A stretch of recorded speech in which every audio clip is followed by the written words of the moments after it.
Joining me now, it's the big winner from Saturday night, round number one of the 250 East, Christian Craig. First, congratulations on the win Saturday night. Impressive ride, not only on the track, but just everything about your story kind of came to fruition that night. And I guess my first question for you right out of the gate is, you leave the stadium, you get to go back to the family with Paige and the kids. What was the first thing that you thought of when you got to see the family? I know how important they are to you. Gosh, I mean, what a moment for me. When I crossed that finish line, it all kind of sunk in, and obviously you guys all caught it on camera and everyone got to see my reaction. There was no acting there. That was just pure emotion, and got to let it all out. But unfortunately the kid couldn't be there. The kids, usually I like to bring my kid up on the podium, let him hold the trophy or something, but yeah, maybe later on down the road. But got to see my wife right when I got back to the semi, and yeah, we both kind of just broke down. I was FaceTiming my father-in-law, and because at one point a year ago it was me, my wife, my kids, and the in-laws. It was just us, and man, it was with some days that we were all just looking at each other like, is it worth it? You know, do you really want to keep racing? Do you think you could keep doing it? And I knew deep down that I had this in me. So, I'm glad I kept that drive going. Well, Christian, you mentioned on the podium how you've been through so much, and we know that part of your story with, the FIM and some of the injuries that you've had over the last few years. And you said you considered being done. I mean, was that a reality? I mean, were you really one foot out the door looking at your next chapter and potentially willing to hang it up and be done racing? Yeah, I mean, I did it before in 2013. I stepped away, but that was because of injury.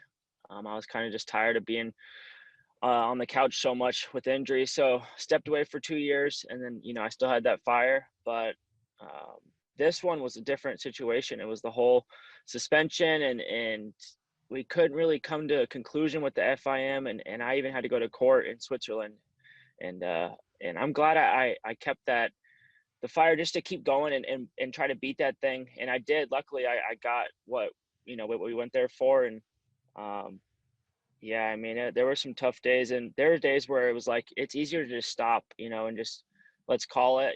I'm older in the class. It's I've had some good rides, but maybe it's time maybe this is a sign. So, man, yeah, it's some days that I want to forget, but I also look back on to make these days even better. When you were at that point and you were, considering that an alternate future, what was it that gave you the confidence or that little bump to go the other way and come back and say, no, I'm going to do it one more time? Was it just something to prove to yourself or to your family? I mean, what was it that gave you that final push to say, no, I'm going to do it again? I'm giving myself one more shot at this.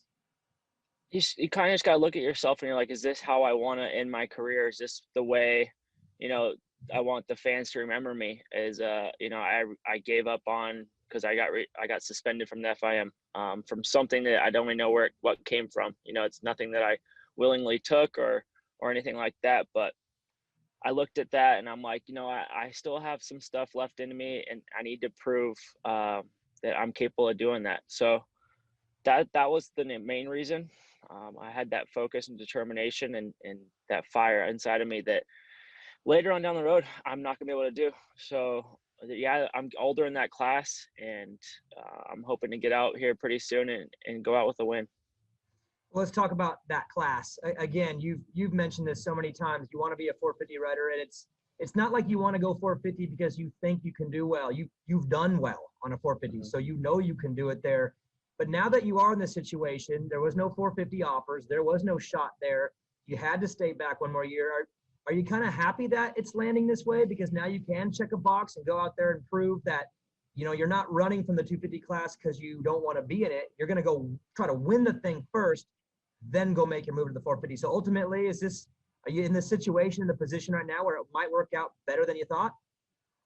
Yeah, I mean, I've actually raced more 450 races than 250. If you put it all together with outdoor Supercross, I've been on the 450 more. So I've had not a conventional way of doing this career where you go from 250 to 450, you don't go back and forth. I've had fill-in rides and just ups and downs. Obviously I quit for a few years, so you can't really compare me to a lot of the riders that have been in the class for that long. I've had some, like I said, I've been in and out of the class. So I'm older, but I haven't raced that much 250 class. So I've said to myself though, like I signed this 1-year deal with Star Yamaha, and I said I'm gonna go out with a bang. You know, that's my my goal is to win and be there at every round and you know, show what I'm capable of, and hopefully that lands me on a 450 ride. Christian, the 250 class, when you look at the championships over the last, you know, say 10 years, Geico Honda has a lot of #1 plates.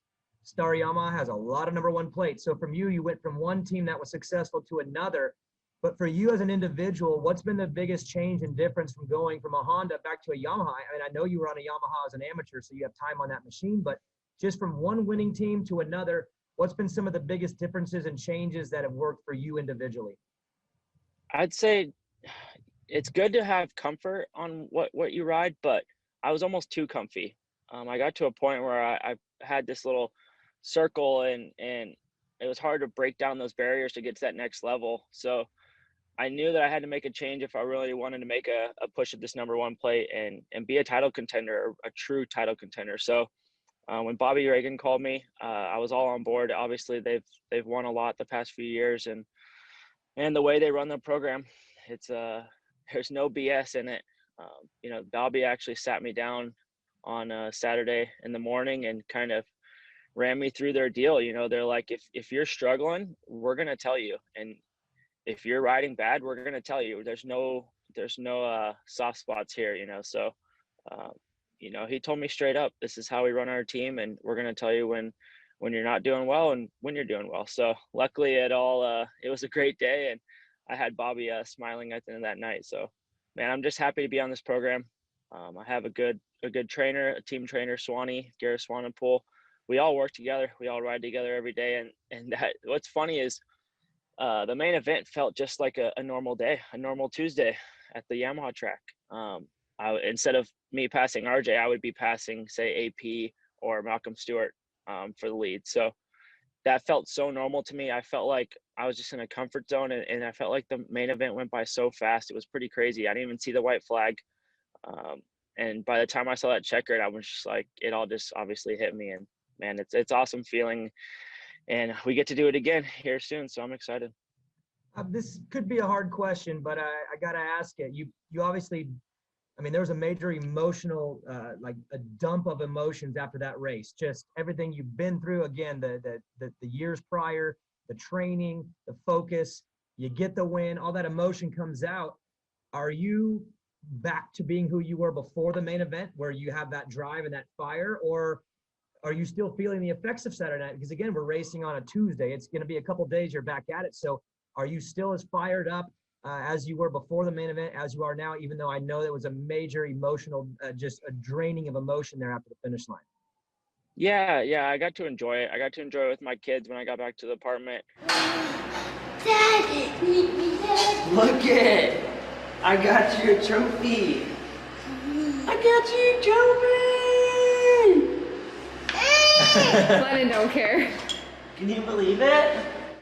We sat there and looked at the trophy and just kind of watched those races over and over, and got to enjoy it yesterday on Sunday. We hung out with the family. I got to, you know, I celebrate by just taking the kids to go have fun, go to the park, do stuff like that. But I told myself when I woke up on Monday and I have, you know, a race coming up, it's time to focus forward.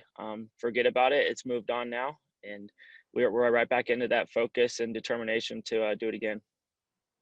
Well, Christian, congratulations again on the win. It was a huge night for you and everybody in the family. I've talked to some people from home that are just, they're blown away and didn't know your story and didn't know what you've been through. And winning a race is something, but when you win after years of struggle and contemplating quitting and being done, it just makes it that much more special, not only for you and your family, but everybody watching. So again, congratulations. Thanks for taking the time with me. And I look forward to see what you do on Tuesday night. Thanks. I appreciate it. Hey Motorsports fans, thanks for watching. Make sure you hit subscribe before you go for all the latest news and highlights across motorsports.